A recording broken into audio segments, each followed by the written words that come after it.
సింహాచలం ఘటనపై అధికారుల విచారణ కొనసాగుతోంది. చందనోత్సవం సందర్భంగా క్యూ లైన్లలో వేచి ఉన్న భక్తులపై గోడ కూలి 8 మంది మృతి చెందిన సంగతి తెలిసిందే. చందనోత్సవం సందర్భంగా భారీగా భక్తులు తరలివచ్చారు. క్యూ లైన్లలో వేచి ఉన్నారు. అదే సమయంలో భారీ వర్షంతో పాటు ఈదురు గాలులకు గోడ కూలిపోయింది. అయితే ఈ ఘటన సంచలనంగా మారింది. ఈ ఘటనపై ప్రభుత్వం విచారణకు ఆదేశించింది. 72 గంటల్లోగా నివేదిక ఇవ్వాలని స్పష్టం చేసింది. అయితే విచారణలో సంచలన అంశాలు వెలుగులోకి వస్తున్నాయి.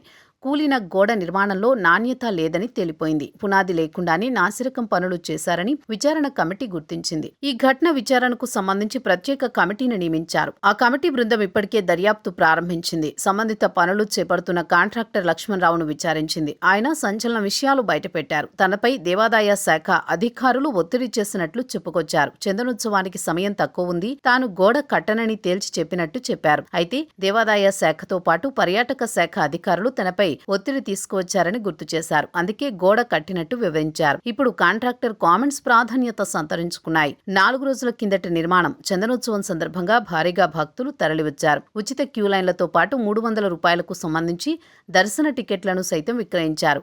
సింహాచలం కాంప్లెక్స్ పక్కనే ఉండే క్యూ లైన్ 300 రూపాయల టికెట్ దర్శనం కోసం కేటాయించారు. ఈ క్రమంలో కేంద్ర ప్రభుత్వం ప్రసాదం పథకం కింద రక్షణ గోడను నిర్మాణం చేపట్టారు. దీని నిర్మాణం 4 రోజుల కిందటే పూర్తయింది. ఇంతలోనే గోడ కూలిపోయింది. 8 మంది ప్రాణాలను హరించింది. బలమైన పునాదులు లేకుండా కాంక్రీట్ ఇటుకలతో నిర్మించినట్లు తేలింది. అయితే టూరిజంలో డిప్యుటేషన్పై పనిచేస్తున్న ఒక ఇంజనీర్ నిర్లక్ష్యం వల్లే ఈ ఘటన జరిగినట్లు ప్రాథమికంగా విచారణ బృందం ఒక నిర్ధారణకు వచ్చినట్టు సమాచారం.